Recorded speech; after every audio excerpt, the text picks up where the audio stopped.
Hello everybody, this is your Digital Super Saiyan 3 back here with another video, and welcome to my retro pay-per-view review.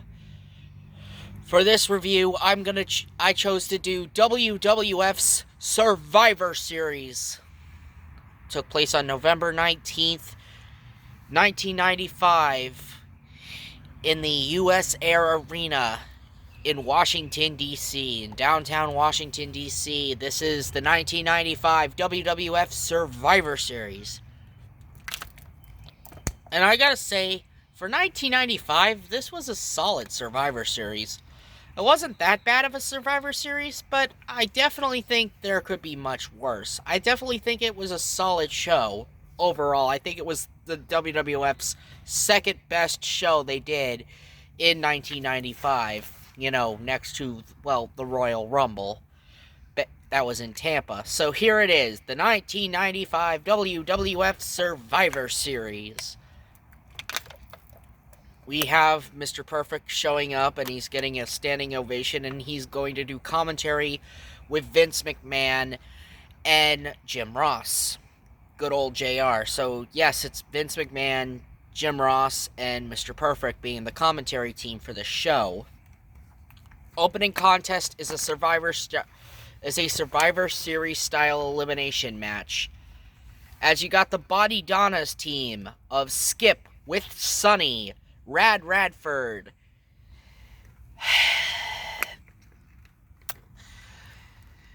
Dr. Tom Pritchard, and the 1-2-3 Kid with the $1 Million Man Ted DiBiase as the 1-2-3 Kid had recently turned heel and joined the $1 Million Corporation.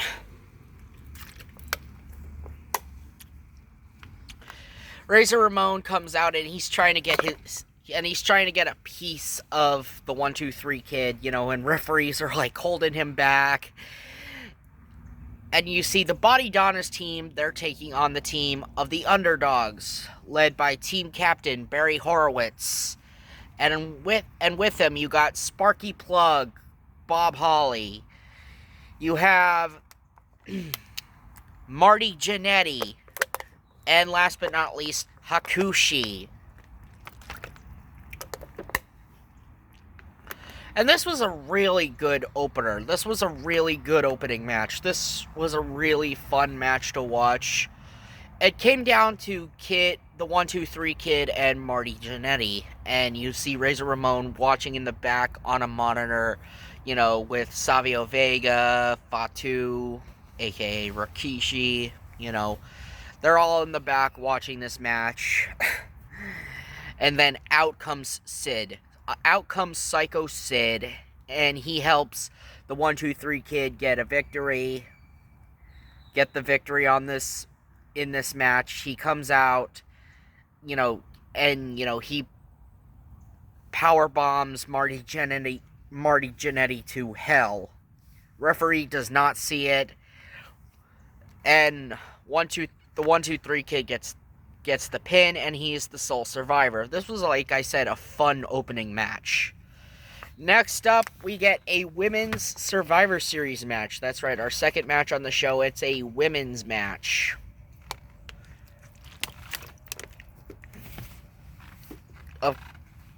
But before that, you know, we had Razor Ramon's reaction backstage, you know, as he's, like, destroying a monitor, and he's just pissed off. And then you see his teammates later on for the Wild Card Survivor Series matchup, which was Dean Douglas, Yokozuna, and Owen Hart. And you see Jim Cornette in their dressing room all cutting this promo, telling Razor Ramon that he better have his head on straight and focus instead of worrying about the 1-2-3 Kid.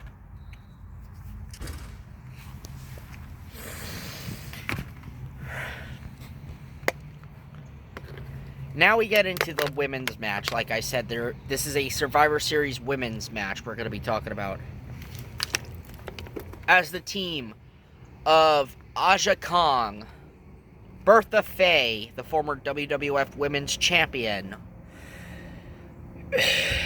Lioness Asuka,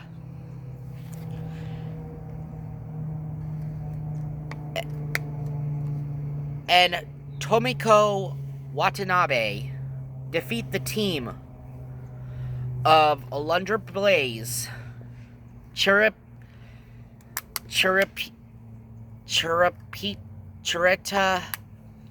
Asari, Kyoko Inoue, and Saki Hasegawa.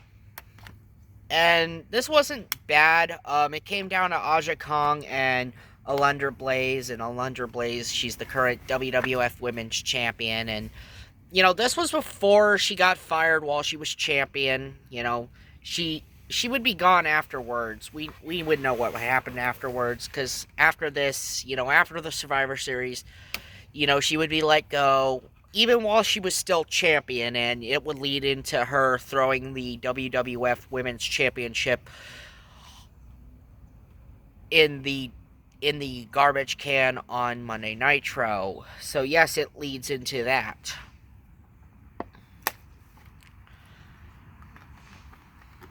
Our next match is a match between Goldust defeating Bam Bam Bigelow. And also in the house is President Bill Clinton, as he's just kicking back and enjoying some Survivor Series action. He's a big WWF fan. You know, he's enjoying some WWF, you know, action. He's being interviewed by Todd Pettengill, and, you know, he's got Bob Backlund there with him in the box, and, you know, him and Bob, you know, are like getting into it. Like, it's like really funny.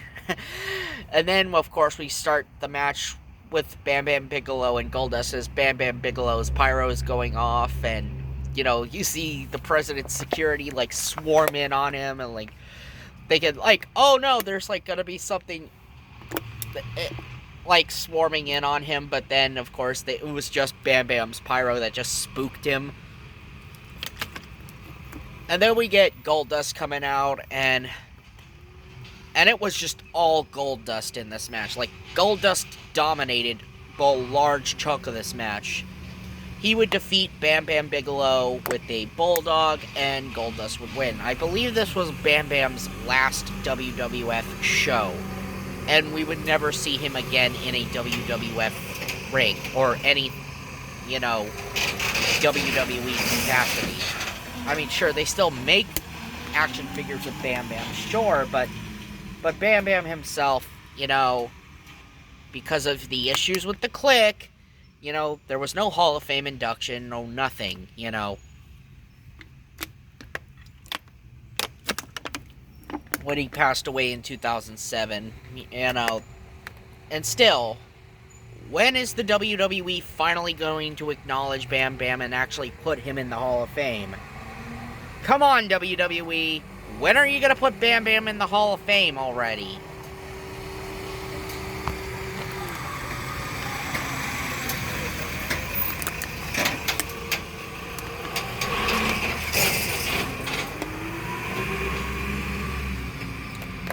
Alright. Our next match is another Survivor Series match, as the Dark Side being Henry Godwinn, Savio Vega, and Fatu, teaming with Team Captain The Undertaker and Paul Bearer, with Paul Bearer and The Undertaker, taking on the Royals, which is led by Mabel, King Mabel. It also includes Jerry the King Lawler and his dentist, Isaac Yankem, DDS. And, of course, Hunter Hearst Helmsley, the Greenwich Blue Blood, Triple H, Hunter Hearst Helmsley. You know, he wasn't the Game yet. He was still the Greenwich Blue Blood. He wasn't the Game yet. He hadn't become the Game until 1999. So, yes, this is still early WWF Triple H, by the way. And it was a clean sweep for the Dark Side, as they just pretty much sweeped this match. Like, there were no eliminations on The Undertaker's team whatsoever. It came down to Mabel being the last member of his team, and right as The Undertaker sat up, Mabel ran for the hills. You know, Mabel runs out of the ring. He runs for the hills, and the Undertaker's team wins via count out with a clean sweep. None of the Undertaker's team got eliminated. Like, the Royals got picked off one by one. So now we got a backstage interview with the opposing team, and they're questioning Jim Cornette. Why were you in the other team's dressing room? And Jim Cornette said, I'm focusing on the British Bulldog, you know, because he'll meet the winner of Diesel and Bret Hart later on in the night for the WWF Championship. Because I'm mainly focusing on one person and one person only, and that's the British Bulldog. You know, you have... And then Shawn Michaels comes in and, you know, he breaks up the little argument that was happening, and now we get into our next match, and it's the Survivor Series Elimination Wildcard match. And this was a fun match to watch. This was a really, really, really, really good match. As you had the team of Shawn Michaels, Ahmed Johnson, the British Bulldog, and Psycho Sid with Ted DiBiase defeating the team of Razor Ramon, Owen Hart, Yokozuna, and Dean Douglas. And yeah, like I said, this was a really fun match to watch. This was a really, really, really good match. I loved the various eliminations in this match, I'm not gonna lie. Is it one of my favorite Survivor Series matches? Not even close, but it's the second best match on this show. And the winners would be Shawn Michaels, the British Bulldog, and Ahmed Johnson, as they would be the sole survivors. The only member of Shawn Michaels' team that got eliminated was Psycho Sid, after a miscommunication when Shawn Michaels hit Sid with the sweet chin music, but Sid gave Shawn his receipt with a power bomb. Yeah, Shawn Michaels still got that receipt with that power bomb. But still, even with that bit of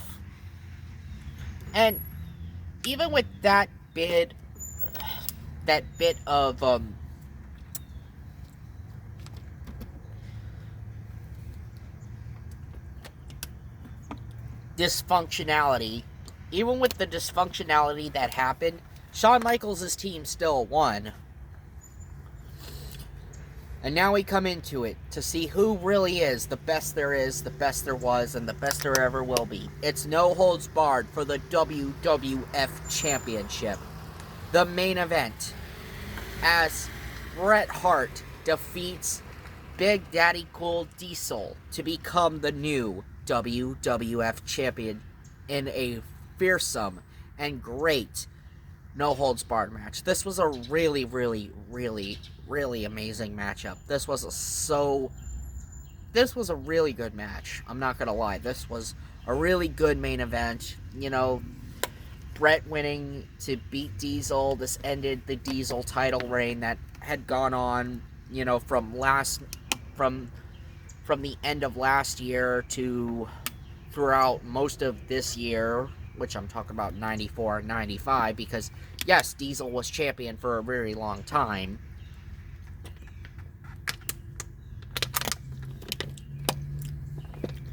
Bret and Diesel beat the hell out of each other. There was use of chairs. There was the use of a mic cord when Bret tied it to Diesel's ankle. You know, he does a number on Diesel's leg. And of course, Bret even gets knocked off the ring apron and gets put through the Spanish announce table. And it also wiped out Spanish commentator Hugo Savinovich.